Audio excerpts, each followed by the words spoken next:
and good day. My name is Jürgen Steinmetz from eTurboNews, and this is a breaking news update.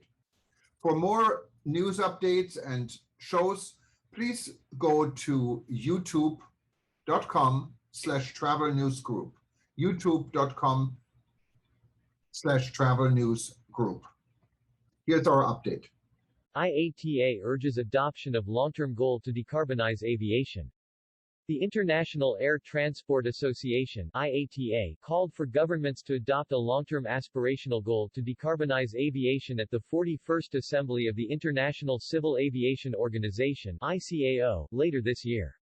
The call came at the 78th IATA Annual General Meeting (AGM) and World Air Transport Summit (WATS), where airlines are mapping out the pathway to the industry's commitment to achieve net zero emissions by 2050 in line with the Paris Agreement's 1.5 degrees Celsius goal. The decarbonization of the global economy will require investment across countries and across decades, particularly in the transition away from fossil fuels. Stability of policy matters. At the IATA AGM in October 2021, IATA member airlines took the monumental decision to commit to achieving net zero emissions by 2050. As we move from commitment to action, it is critical that the industry is supported by governments with policies that are focused on the same decarbonization goal, said Willie Walsh, IATA's Director General. Achieving net zero emissions will be a huge challenge. The projected scale of the industry in 2050 will require the mitigation of 1.8 gigatons of carbon. Achieving that will require investments across the value chain running into the trillions of dollars. Investment at that magnitude must be supported by globally consistent government policies that help deliver the decarbonization ambition, take into account differing levels of development, and do not distort competition, said Walsh. I am optimistic that governments will support the industry's ambition with an agreement on a long-term aspirational goal at the upcoming ICAO Assembly.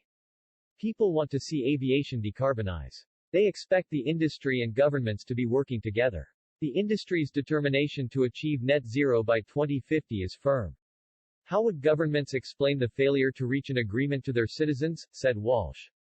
Data from a recent IATA survey shows that improving the environmental impact of airlines is seen as a post-pandemic priority for passengers, with 73% of people polled wanting the aviation industry to focus on reducing its climate impact as it emerges from the COVID crisis.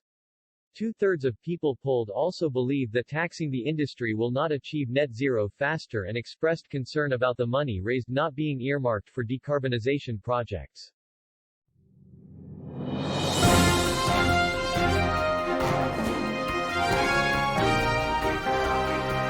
Thank you for listening to our news update. There's more on youtube.com/travel news group, or you can read us, of course, in going to our news portal at eTurboNews.com or travelnews.online.